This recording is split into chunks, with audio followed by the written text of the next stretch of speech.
자, 여러분들은 아버지라는 단어를 들으면 어떤 이미지가 떠오릅니까? 아버지가 좋은 추억이 많으신 분들은 절로 미소가 지어지고 그리움으로 눈물이 맺힐 것입니다. 그만큼 반갑고 좋은 것이죠. 하지만 엄격한 아버지, 무서운 아버지, 좀 이런 아버지였다면 이 아버지라는 단어만 들어도 움츠리고 긴장하게 될 것입니다. 저희 아버지는 제가 고등학교 3학년 때 1987년도에 돌아가셨습니다. 그 당시 아버지 나이가 50대 초반이었어요. 제가 지금 생각해 보니까 너무 빨리 돌아가셨다 이런 생각을 하게 됩니다. 저희 아버지도 제 또래 친구들의 아버지들처럼 저희 아버지들이 다 그랬잖아요. 좀 무섭고 엄격하고 말이 없으시고 그런 분이었습니다. 참 제 기억 속에 무서운 아버지다라는 생각이 제 마음속에 들어 있습니다. 그런데 술만 드시면 완전히 달라지셨어요. 술만 드시면 이 전포동에 오래 사신 분은 알겠지만은 저 부전시장 쪽에 천사당 제과점이라는 점이 있었습니다. 그때는 양과자점 이래 불렀거든요. 이게 빵이나 상투과자 이런 걸 양과자라 불렀습니다. 비싸서 잘 사먹지 못하는데 아버님은 술을 한 잔 딱 드시면 그것을 사보셨던 것이 제게 기억이 남아요. 사실 몇 번 사왔는지는 모르겠습니다. 근데 그때 우와, 우리 아버지가 이래 좋으신 분이었나 그렇게 생각 들었어요. 야, 아버지는 술만 드시면 좋으신 분이구나. 그래서 제 마음속에 아버지라면 양과자, 상투과자를 사오시던 그 아버지, 그리고 엄격하고 무서운 아버지 두 모습이 존재합니다. 아마 여러분도 마찬가지일 거예요.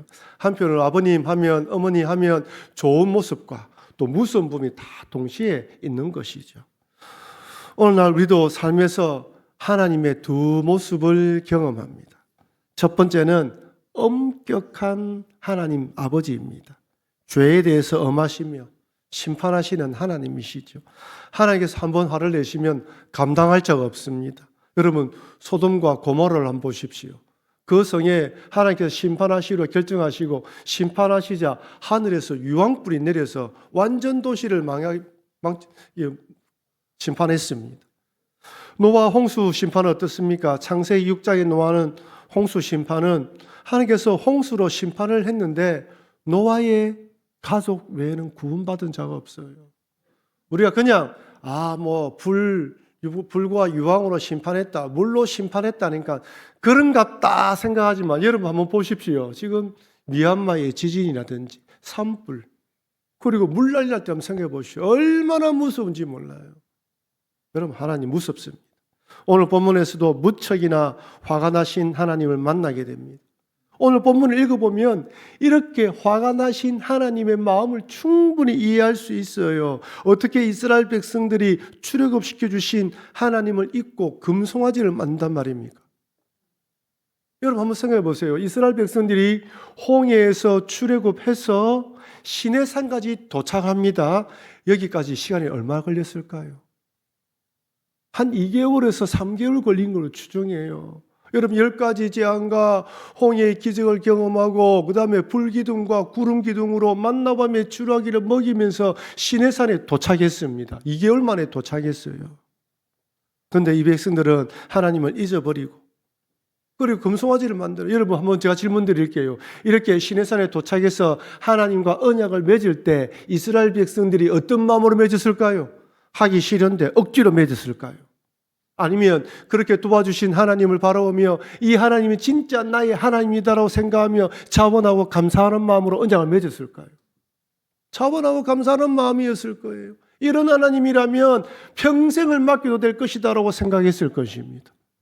이렇게 언약을 맺고 난 뒤에 이제 하나님께서 모세를 시내산으로 부릅니다. 하나님 백성이 어떤 삶을 살아야 할 것인지 율법을 주시기 위해서 모세를 산으로 불러요. 여러분, 모세가 산에 올라가서 며칠 동안 머물렀습니까? 40일이에요. 여러분, 홍해의 기적 그리고 10가지 재앙의 기적을 경험하고 시내산에 도착해서 모세가 시내산으로 올라간 지 40일이 지났습니다. 하나님의 놀라운 역사를 경험한 지가 몇 개월이 안 돼요. 근데 모세가 40일 동안 내려오지 않자 이스라엘 백성들이 어떤 마음이 생겼습니다. 이렇게 이야기합니다. 출애굽기 32장 1절 우리 같이 읽겠습니다. 백성이 모세가 산에서 내려옴이 더딤을 보고 모여 백성이 아론에게 이르러 말하되 일어나라 우리를 위하여 우리를 인도할 신을 만들라. 이 모세 곧 우리를 애굽 땅에서 인도하여 낸 사람은 어찌 되었는지 알지 못함이니라. 모세가 올라갔는데 더디 내려오자 자기들이 말합니다. 우리를 위하여 인도할 신을 만들자. 여러분, 여기서 이스라엘 백성들이 하나님을 어떻게 인식하고 있는지 드러납니다.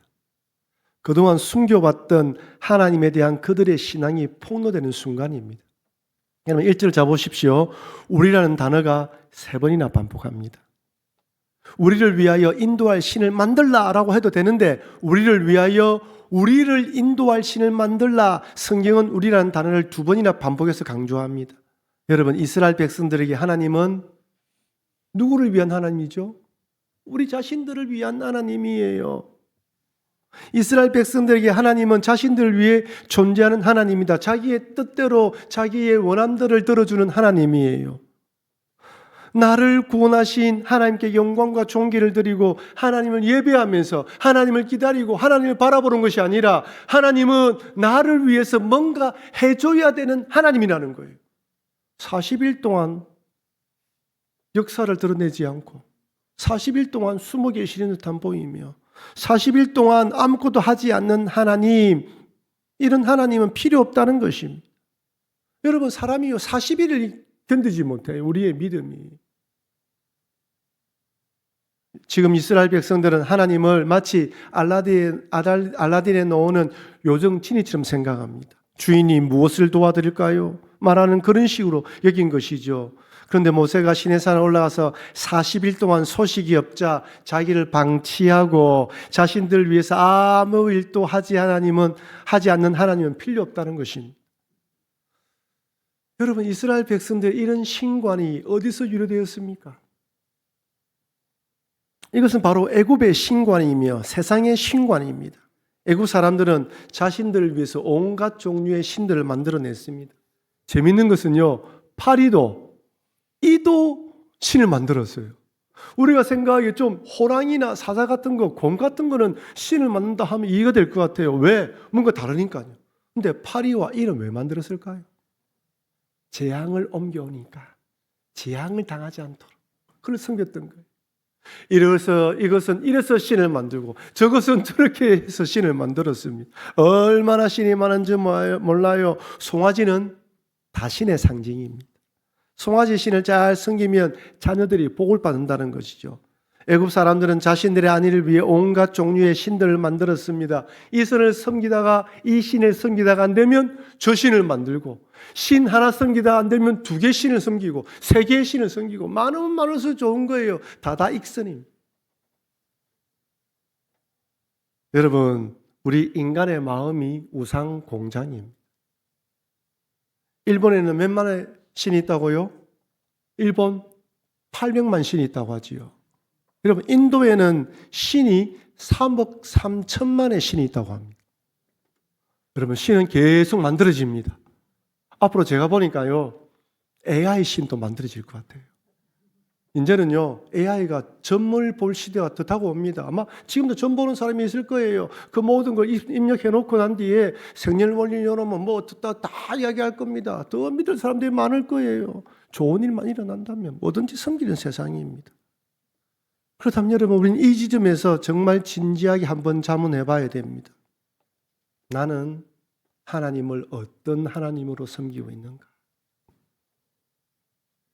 하나님께서 원하시는 그런 하나님으로 섬기는지 아니면 내 욕망을 위한 금송아지처럼 하나님을 섬기려 있진 않는지, 매주일 교회에서 예배를 드리고 있지만 어떤 하나님을 믿고 섬기고 있는지 진지하게 우리 자신의 믿음을 한번 점검해 봐야 됩니다. 이렇게 금송아지를 만들고 섬기니 하나님께서 얼마나 화가 나셨겠습니까? 하나님이 이스라엘 백성들에 대해서 이렇게 이야기합니다. 출애굽기 32장 9절 10절 같이 읽겠습니다. 여호와께서 또 모세에게 이르시되 내가 이 백성을 보니 복이 뻣뻣한 백성이로다. 그런즉 내가 하는 대로 두라. 내가 그들에게 진노하여 그들을 진멸하고 너를 큰 나라가 되게 하리라. 이 백성을 보니 뭐라고요? 목이 뻣뻣한 백성이라는 거예요. 제가 이 히브리 뜻을 살펴보니까요, 농경용, 농사용으로 사용된 단어예요. 어떤 단어냐면 소에게 멍에를 씌울 때 소가 고분히 고기를 숙이고 멍에를 차야 되는데 고기를 들쳐내고 멍에를 차지 않는 모습이 뻣뻣하다고 이야기하는 거예요. 지금 이스라엘 백성들이 이렇습니다. 하나님 말씀을 듣고 순종하려는 거 아니에요. 고집이 세요. 자기 뜻에 고집이 얼마나 센지 몰라요. 요나와 똑같습니다. 우리와 똑같아요. 특별히 7절에서 여러분 성경을 보십시오. 7절에 하나님은 금송아지를 만들고 제사드린 이스라엘 백성들 향해 뭐 했다고 되어 있습니까? 부패라고 되어 있어요. 부패했다는 것, 썩었다는 것입니다. 이 부패라는 단어가 창세기 6장에 노아의 홍수 때 온 땅이 부패했다라고 했을 때 동일한 단어입니다. 지금 이스라엘 백성들이 금송아지를 숭배하는 이 부패가 하나님 보시기에는 창세기 6장에 온 세상이 부패했을 때와 똑같다는 거예요. 여기 부패라는 히브리의 뜻이 사악하게 행동하다는 뜻입니다. 여기에 두 가지 뜻이 있어요. 첫 번째는 윤리적으로 도덕적으로 타락한 걸 말하는 거예요. 홍수 심판 전에 인류는 윤리적으로 도덕적으로 타락했습니다. 먹을 거, 취할 거, 성적으로 타락하여 온 죄악이 가득한 세상이었습니다. 그만큼 타락한 세상이었다는 것이죠. 두 번째는 부패전, 영적으로 부패한 걸 말합니다. 영적 간음을 말합니다. 바로 금송아지를 섬기는 모습이죠. 하나님만을 섬기하는 하나님의 백성이 금송아지를 만들고 춤을 추면서 즐거워합니다. 여러분, 재밌는 것은 오늘 출애굽기 32장 6절에서는 이스라엘 백성들이 어떻게 금송아지를 섬기는지 이렇게 이야기합니다. 우리 같이 한번 읽어볼까요? 이튿날에 그들이 일찍이 일어나 번제를 드리며 화목제를 드리고 백성이 앉아서 먹고 마시며 일어나서 뛰놀더라. 어떻게 해요? 먹고 마시며 일어나서 뛰놀더라. 여러분, 지금 하나님이 이스라엘 백성들에게 어떻게 제사를 드리라고 이야기해 주지 않았습니다. 레위기에 그 번제나 소제나 이런 이야기 해주지 않았어요. 근데 지금 이스라엘 백성들은 먹고 마시며 일어나서 뛰놀고 있습니다. 이것은 어디서 가져온 거예요?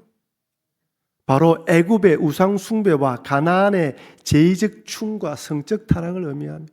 가나안 땅에서 그 애굽 땅에서 애굽 사람들이 어떻게 섬기는지를 보았던 거예요. 춤을 추며 마시고 즐기는 삶을 보았던 것입니다. 지금 이들은 이 자리에서 금송아지를 만들면서 애굽의 사람들이 그랬던 것처럼 그렇게 춤을 추며 제사를 드리고 있는 거예요. 그러니까 하나님이 얼마나 화가 나겠습니까? 이것이 바로 영적 간음이며 부패입니다. 하나님을 하나님답게 섬기지 않는 것이 타락이며 부패입니다.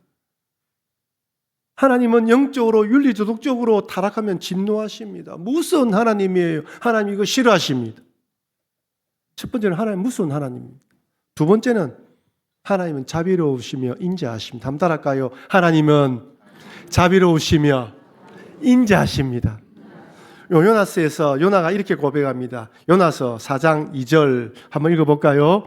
여호와께 기도하여 이르되 여호와여 내가 고국에 있을 때에 이러하겠다고 말씀하지 아니하였나이까. 그러므로 내가 빨리 다시스로 도망하였사오니 주께서는 은혜로우시며 자비로우시며 노하기를 더디하시며 이내가 크시사 뜻을 돌이켜 재앙을 내리지 아니하시는 하나님이신 줄 내가 알았음이니이다. 할렐루야. 아멘입니다. 하나님은 은혜로우시며 자비로우시며 노하기를 더디하시며 인애가 크시사 뜻을 돌이키는 하나님이에요.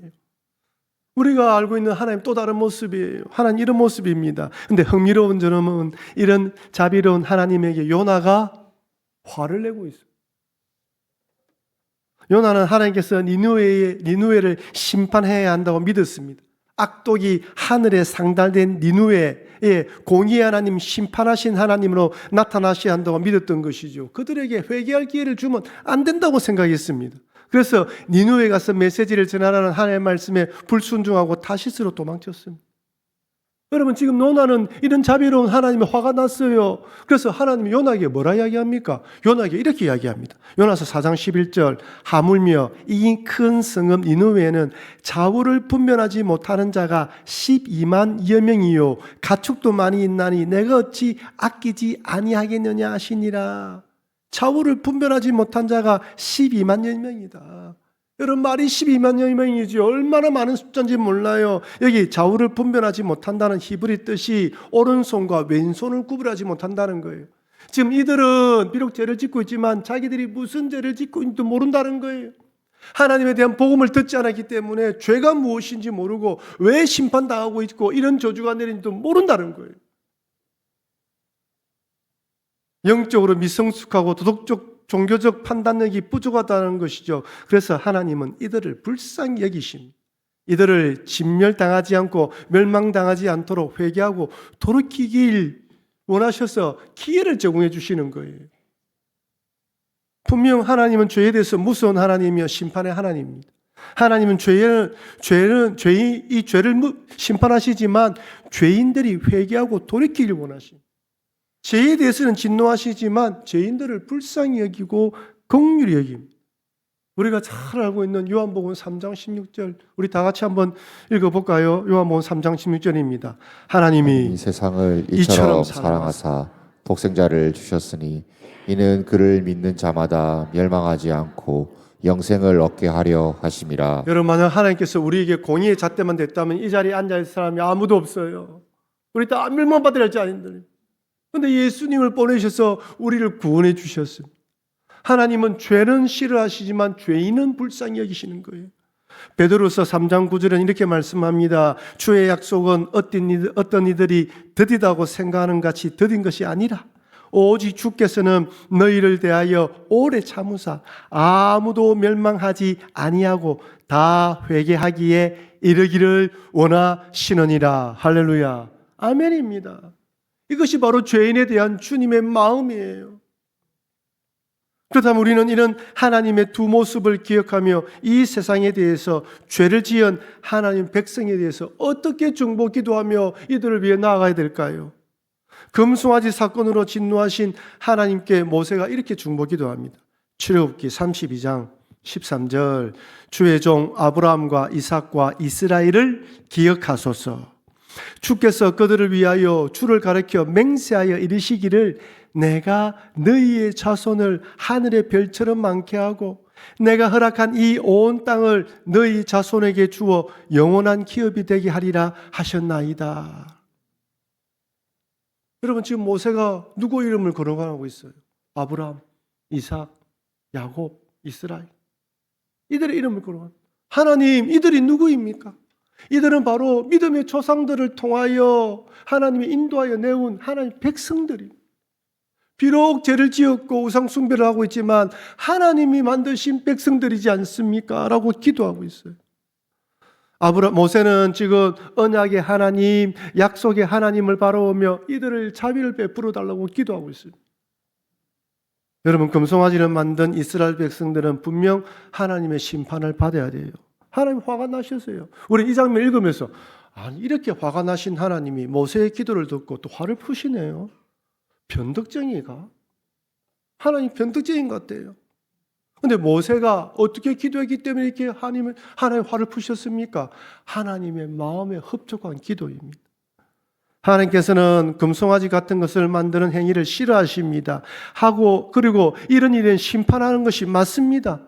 하지만 하나님의 속마음은 이스라엘 백성들이 자신의 잘못을 깨닫고 돌이키고 다시는 그런 죄를 범하지 않는 것이에요. 하나님의 이런 죄를 지으면 엄청 화를 내신다는 것을 보여주시고 난 뒤에 하지만 너희들이 회개하고 돌이키를 원하는 거예요. 하나님의 진노에는 심판만 있는 것이 아니고 돌이키고 회개하기를 원하는 것도 있는 것이에요. 모세는 그것을 깨달았습니다. 그래서 하나님께 이 백성들을 불쌍히 여겨달라고 기도한 것이 이것은 세상에 대해서도 우리가 어떻게 기도해야 되는지 교훈을 제공해 줍니다. 비록 제약된 세상이고 하나님의 심판을 받기에 합당할지라도 하나님은 이들을 긍휼히 여기고 불쌍히 여긴다는 마음으로 중보해야 돼요. 여러분 최근에 지금 미얀마에 큰 지진이 났습니다. 그 나라는 지금 반군과 정부군이 싸우기 때문에 지금 여러 가지 혼란이 있는 상황입니다. 장비가 들어갈 수 없어서 얼마나 많은 사람이 죽은지 통계도 나오지 않아요. 우리는 지금 곳곳에 일어난 산불로 인해서 큰 피해를 경험했습니다. 저희 교회 교인들 본가도 불이 다 타버렸어요. 어머니가 큰일 당할 뻔했어요. 우리는 그리스도인들로서 이들에 대해서 긍휼히 여기고 불쌍히 여기는 마음으로 하나님 이들을 불쌍히 여겨 주시옵소서. 삶의 끈을 놓치지 않고 또다시 믿음으로 살아가고 또다시 은혜로 살아갈 수 있도록 도와달라고 기도해야 되는 것입니다. 근데 요나가 어떻게 합니까? 요나는 그런 마음이 전혀 없습니다. 하나님께서 니느웨를 불쌍히 여기길 전혀 원하지 않습니다. 비록 요나가 폭풍 속에서 물에 던져지고 물고기 배 속에서 회개하고 니느웨로 갔지만요, 정말 기쁘고 자원하는 마음으로 니느웨를 간 것이 아닌 것처럼 보여요. 입이 툭 튀어나와서 마지 못해서 억지로 갔습니다. 니느웨에서 뭐라고 메시지를 전합니까? 니느웨에서 이렇게 전합니다. 요나서 3장 3절 4절 우리 같이 읽어보겠습니다. 요나가 여호와의 말씀대로 일어나서 니느웨로 가니라. 니느웨는 사흘 동안 걸을 만큼 하나님 앞에 큰 성읍이더라. 요나가 그 성읍에 들어가서 하루 동안 다니며 외쳐 이르되 40일이 지나면 니느웨가 무너지리라 하였더니. 여러분, 요나가 니느웨에서 뭐라고 외칩니까? 40일이 지나면 니느웨가 무너지리라. 여러분, 여기 끝내면 안 되죠. 그 다음 뭐가 필요합니까? 그래서 너희들 회개하라. 회개하고 하나님을 믿으라는 단어가 들어가야 돼요. 요나는 그 말씀을 전하기가 싫었어요. 이들이 회개하는 걸 원하지 않았습니다. 이는 비록 요나는 심판은 외쳤지만 회개하고 돌이키는 메시지가 없습니다. 멸망당할 니느웨 사람들에 대한 연민과 안타까움을 찾아볼 수 없어요. 불쌍히 여기는 마음이 없어요. 저들은 죽어야 된다는 거, 마땅하다는 것입니다. 하나님께서 은혜 베푸는 것 원하지 않는다는 거예요. 은혜는 누구에게? 우리 같은 선민들에게만. 얼마나 독단적인지 모릅니다. 들으려면 듣고 듣지 않으려면 듣지 말라는 태도로 전하고 있습니다. 근데 어떤 일이 일어났습니까? 그 말을 듣고 왕으로부터 백성, 짐승들까지 금식을 했어요. 다 돌이켰습니다. 철저히 회개해서, 그래서 하나님이 진노를 거두신 거예요. 근데 요나는 화를 냅니다. 이렇게 은혜롭고 자비로우신 하나님에서 화를 내고 있습니다. 하나님께서 니느웨에 베푼 자비 때문에 요나는 왜 용서해 주셨냐면서 화를 내고 있습니다. 사도전에 말씀드렸다시피 저는 이런 요나의 모습을 보면서 탕자 비유에 큰아들이 떠오른다고 말씀드렸습니다. 돌아온 탕자 동생에 대한 긍휼과 불쌍히 여기는 마음이 없어요. 아버지 왜 저런 자들을 위해서, 저런 자를 위해서 고기를 잡아서 잔치를 베풉니까? 저런 자는 당장 쫓아내야 돼요. 경을 쳐야 합니다. 이렇게 이야기하지 불쌍히 여기는 마음이 없어요. 요나도 마찬가지입니다. 어떻게 저렇게 악독한 니느웨의 은혜와 자비를 베푸시냐고 화를 냅니다. 마치 요나 자신이 심판관이 되고 하나님 자리에 앉아있는 것처럼 보입니다. 그럼 흥미로운 것은요, 요나도 탕자에 비워놓은 큰아들도 결과가 어떻게 되는지 안 나와요, 성경에. 그래서 요나가 하나님의 말씀을 듣고 하나님 뜻 가운데 순종했다는 말씀이 나오지 않아요. 큰아들도 잔치를 벌일 때 결국 들어갔는지 들어가지 않았는지 결과가 나오지 않습니다.